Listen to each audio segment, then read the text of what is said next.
Perkenalkan, nama saya Nabila Indira Nurmilia dengan NIM K432158 dari Prodi Pendidikan Biologi Universitas 11 Maret. Di sini saya akan menyampaikan video pembelajaran mengenai jamur. Tahukah kalian apa itu jamur? Keep on watching!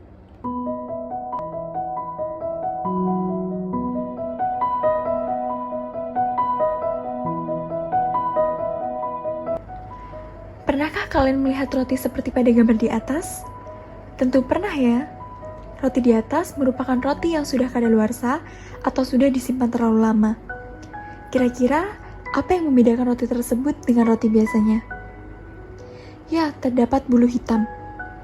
Bulu hitam yang kalian lihat itu sebenarnya adalah tubuh buah dari jamur. Ketika lingkungan sesuai, misalnya roti tersebut diletakkan di lingkungan yang lembab, hangat, maka spora tubuh jamur akan tumbuh dan membentuk sebuah koloni yang terlihat seperti bulu hitam tersebut. Apakah jamur hanya dapat tumbuh pada roti yang sudah basi? Tentu tidak. Jamur juga sering tumbuh pada pisang yang terlalu matang, misalnya membentuk bercak-bercak hitam. Selain itu, jamur juga berperan dalam pembuatan tempe, misalnya Rhizopus oryzae dan juga Rhizopus oligosporus. Jamur ini memiliki peran yang sangat penting dalam mengubah biji kedelai menjadi tempe. Nah, setelah tahu contoh-contoh dari jamur, apakah kalian bisa menyimpulkan kira-kira jamur termasuk ke dalam kingdom Animalia atau Plantae? Jadi, jamur bukan termasuk ke dalam kedua kingdom tersebut. Kenapa? Karena jamur memiliki jenis yang sangat banyak dan sifatnya yang unik. Jamur tidak termasuk ke dalam tumbuhan karena cara memperoleh makanannya yang berbeda. Tumbuhan dapat memperoleh makanan sendiri dengan cara fotosintesis, sedangkan jamur memperoleh makanan dari organisme lain.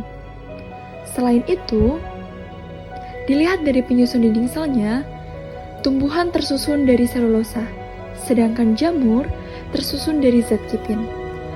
Apakah kalian tahu bagaimana cara jamur tumbuh? Jamur terbentuk dari biji yang sangat kecil yang disebut dengan spora. Spora tersimpan di bawah tudung jamur.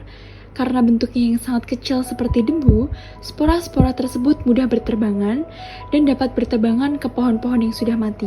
Disitulah jamur akan tumbuh dari spora. Berikutnya, kita akan mempelajari mengenai ciri-ciri jamur. Yang pertama, bersifat uniseluler dan juga multiseluler. Maksud dari uniseluler yaitu tersusun dari satu sel dan juga bersifat mikroskopis. Contohnya adalah Saccharomyces cerevisiae. Sedangkan multiseluler tersusun dari banyak sel dan bersifat makroskopis. Tubuh jamur multiseluler biasanya terdiri dari benang-benang halus yang disebut hifa.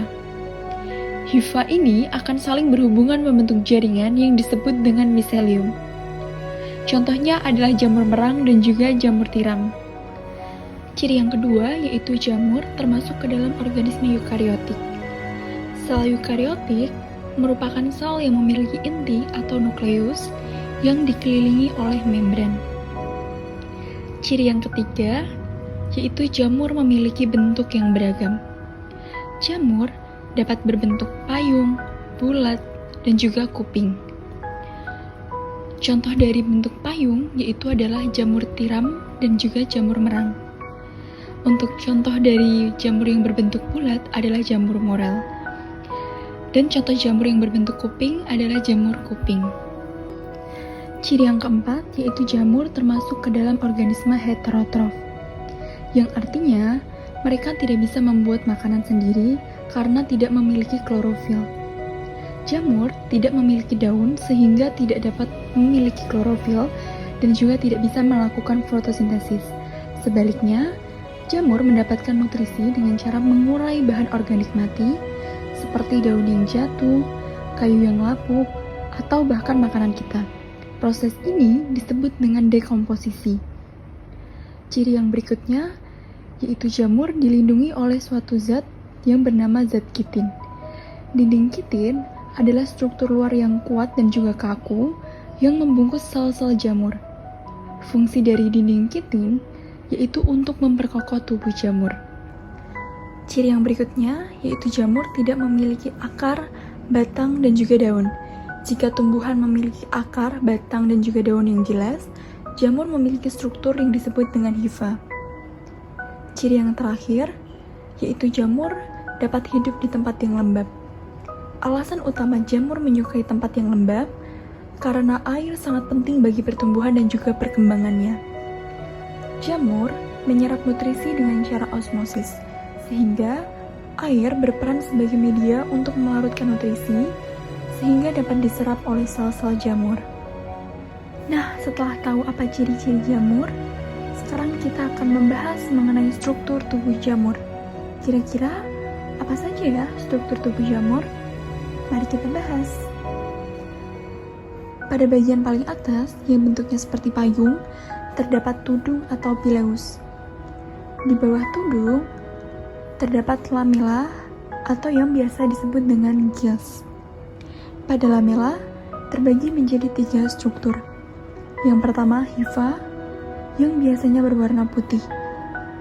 Yang kedua, terdapat inti sel, yang biasanya berbentuk bintik-bintik hitam. Dan yang terakhir, terdapat septa. Struktur tubuh yang berikutnya terdapat cincin atau anulus. Berikutnya terdapat tangkai buah, dan yang terakhir, yang bentuknya seperti akar, disebut dengan miselium. Nah, apakah bagian dari struktur jamur tersebut memiliki fungsi? Tentu iya. Setiap struktur jamur memiliki fungsinya masing-masing. Yang pertama, terdapat tudung jamur. Tudung jamur berfungsi melindungi spora dari hujan, sinar matahari langsung, dan juga kondisi lingkungan yang ekstrim. Yang kedua, terdapat lamela. Lamela berfungsi menghasilkan dan juga menyimpan spora jamur. Ketika spora sudah matang, mereka akan dilepaskan dan terbawa angin untuk menyebar.